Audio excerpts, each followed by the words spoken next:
Shalom, saudara-saudara yang dikasihi Tuhan. Kita berjumpa lagi di channel ini, dalam program Renungan Harian Gepekris Pangkal Pinang.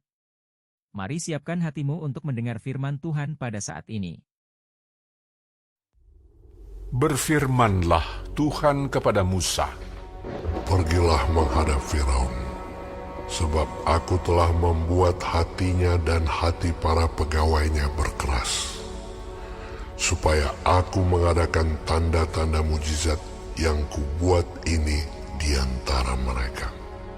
Dan supaya engkau dapat menceritakan kepada anak cucumu, bagaimana aku mempermain-mainkan orang Mesir, dan tanda-tanda mujizat mana yang telah kulakukan di antara mereka, supaya kamu mengetahui bahwa akulah Tuhan."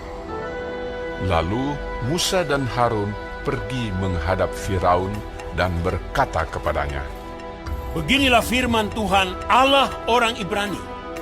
Berapa lama lagi engkau menolak untuk merendahkan dirimu di hadapanku? Biarkanlah umatku pergi, supaya mereka beribadah kepadaku. Sebab jika engkau menolak membiarkan umatku pergi, maka besok aku akan mendatangkan belalang-belalang ke dalam daerahmu. Belalang itu akan menutupi permukaan bumi, sehingga orang tidak dapat melihat tanah. Belalang itu akan memakan habis sisa yang terluput, yang masih tinggal bagimu dari hujan es itu. Bahkan akan memakan habis segala pohonmu yang tumbuh di padang. Belalang itu akan memenuhi rumahmu, rumah semua pegawaimu, rumah semua orang Mesir, seperti yang belum pernah dilihat oleh bapamu dan nenek moyangmu, sejak mereka lahir ke bumi sampai hari ini." Lalu berpalinglah ia dan keluar meninggalkan Firaun. Sesudah itu berkatalah para pegawai Firaun kepadanya, "Berapa lama lagi orang ini akan menjadi jerat kepada kita? Biarkanlah orang-orang itu pergi, supaya mereka beribadah kepada Tuhan Allah mereka. Belumkah Tuanku insyaf bahwa Mesir pasti akan binasa?" Lalu Musa dan Harun dibawalah kembali kepada Firaun, dan berkatalah Firaun kepada mereka, "Pergilah, beribadahlah kepada Tuhan Allahmu." Siapa-siapa sebenarnya akan pergi itu?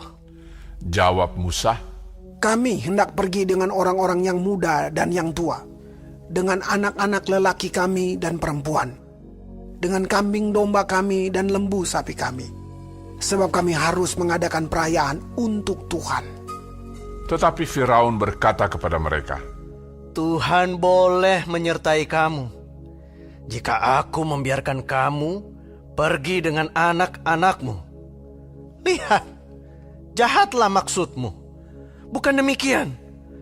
Kamu boleh pergi, tetapi hanya laki-laki, dan beribadahlah kepada Tuhan, sebab itulah yang kamu kehendaki. Lalu mereka diusir dari depan Firaun. Berfirmanlah Tuhan kepada Musa, "Ulurkanlah tanganmu ke atas tanah Mesir, mendatangkan belalang, dan belalang akan datang meliputi tanah Mesir, dan memakan habis segala tumbuh-tumbuhan di tanah, semuanya yang ditinggalkan oleh hujan es itu." Lalu Musa mengulurkan tongkatnya ke atas tanah Mesir, dan Tuhan mendatangkan angin timur melintasi negeri itu sehari-harian dan semalam-malaman, dan setelah hari pagi angin timur membawa belalang. Datanglah belalang meliputi seluruh tanah Mesir dan hinggap di seluruh daerah Mesir, sangat banyak. Sebelum itu tidak pernah ada belalang yang demikian banyaknya, dan sesudah itu pun tidak akan terjadi lagi yang demikian. Belalang menutupi seluruh permukaan bumi, sehingga negeri itu menjadi gelap olehnya. Belalang memakan habis segala tumbuh-tumbuhan di tanah dan segala buah-buahan pada pohon-pohon yang ditinggalkan oleh hujan es itu, sehingga tidak ada tinggal lagi yang hijau pada pohon atau tumbuh-tumbuhan di padang di seluruh tanah Mesir. Maka segeralah Firaun memanggil Musa dan Harun serta berkata, Aku telah berbuat dosa terhadap Tuhan Allahmu dan terhadap kamu. Oleh sebab itu, ampunilah kiranya dosaku untuk sekali ini saja. Dan berdoalah kepada Tuhan Allahmu itu, supaya bahaya maut ini dijauhkannya daripadaku. Lalu keluarlah Musa meninggalkan Firaun dan berdoa kepada Tuhan. Maka Tuhan membuat angin bertiup dari jurusan sebaliknya, yakni angin barat yang sangat kencang, yang membawa belalang itu dan melemparkannya ke dalam laut teberau. Tidak ada satu belalang pun yang tinggal di seluruh daerah Mesir. Tetapi Tuhan mengeraskan hati Firaun, sehingga tidak mau membiarkan orang Israel pergi. Berfirmanlah Tuhan kepada Musa, Ulurkanlah tanganmu ke langit, supaya datang gelap meliputi tanah Mesir, sehingga orang dapat meraba gelap itu. Lalu Musa mengulurkan tangannya ke langit, dan datanglah gelap gulita di seluruh tanah Mesir selama 3 hari. Tidak ada orang yang dapat melihat temannya, juga tidak ada orang yang dapat bangun dari tempatnya selama 3 hari. Tetapi pada semua orang Israel ada terang di tempat kediamannya. Lalu Firaun memanggil Musa serta berkata, Pergilah, beribadahlah kepada Tuhan. Hanya kambing dombamu dan lembu sapimu harus ditinggalkan. Juga anak-anakmu boleh turut beserta kamu. Tetapi Musa berkata, Bahkan korban sembelihan dan korban bakaran harus engkau berikan kepada kami, supaya kami menyediakannya untuk Tuhan Allah kami. Dan juga ternak kami harus turut beserta kami, dan satu kaki pun tidak akan tinggal.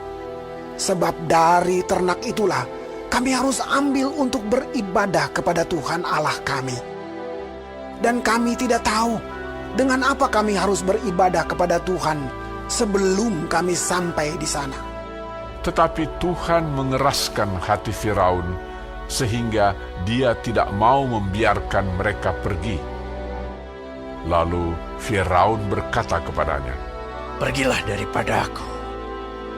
Awaslah engkau. Jangan lihat mukaku lagi. Sebab pada waktu engkau melihat mukaku, engkau akan mati. Kemudian Musa berkata, Tepat seperti ucapanmu itu. Aku takkan melihat mukamu lagi. Telah 7 kali Tuhan menimpakan tulah ke Mesir, namun Firaun masih terus berkeras hati, tidak mau melepaskan bangsa Israel. Beberapa kali sikap Firaun terlihat seperti bertobat ketika tulah ditimpakan, tetapi begitu tulah diangkat ia kembali mengeraskan hati. Apakah Firaun sedang mempermainkan Tuhan? Dari sudut pandang manusia tentu kita menilai demikian. Tetapi bisakah manusia mempermainkan Tuhan? Logikanya, tentu Tuhan tidak dapat dipermainkan manusia karena Dia Maha Kuasa dan berdaulat atas seluruh hidup manusia.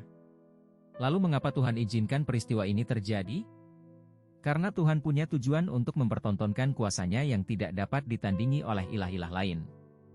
Dengan demikian Firaun akan dipaksa tunduk dan mengakui kedaulatan Tuhan. Selain itu, Tuhan juga mempunyai tujuan agar perbuatan-perbuatannya yang ajaib ini kelak dapat diceritakan turun-temurun sehingga nama Tuhan dimuliakan. Dalam pasal 10 ini, Tuhan kembali memberikan tulah kepada Mesir, yaitu tulah belalang dan kemudian tulah gelap gulita. Sebenarnya para pegawai Firaun sudah menyadari bahwa mereka tidak dapat melawan Tuhan bangsa Israel. Mereka sadar mereka pasti binasa. Maka mereka mendesak Firaun untuk melepaskan bangsa Israel. Namun, Firaun tetap mengeraskan hati. Dia masih coba bernegosiasi. Tetapi ketetapan Tuhan tidak mungkin berubah. Ketika telah diberikan, kembali Firaun sepertinya menyadari kesalahannya, sepertinya dia bertobat. Tetapi ketika tulah itu berhenti, dia kembali mengeraskan hatinya. Bagaimana perasaan saudara setelah mendengar kisah Firaun ini? Gemas, geram, atau kesal? Jangan-jangan sebenarnya kita pun tak jauh beda.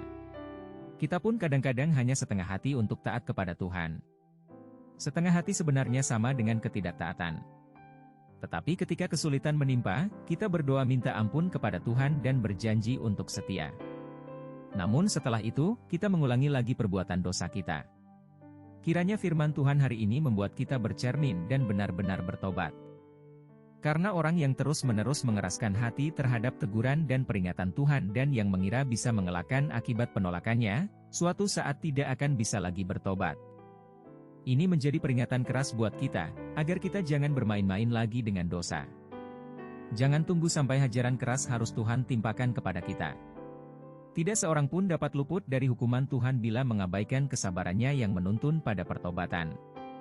Mari bertobatlah. Amin. Tuhan Yesus memberkati.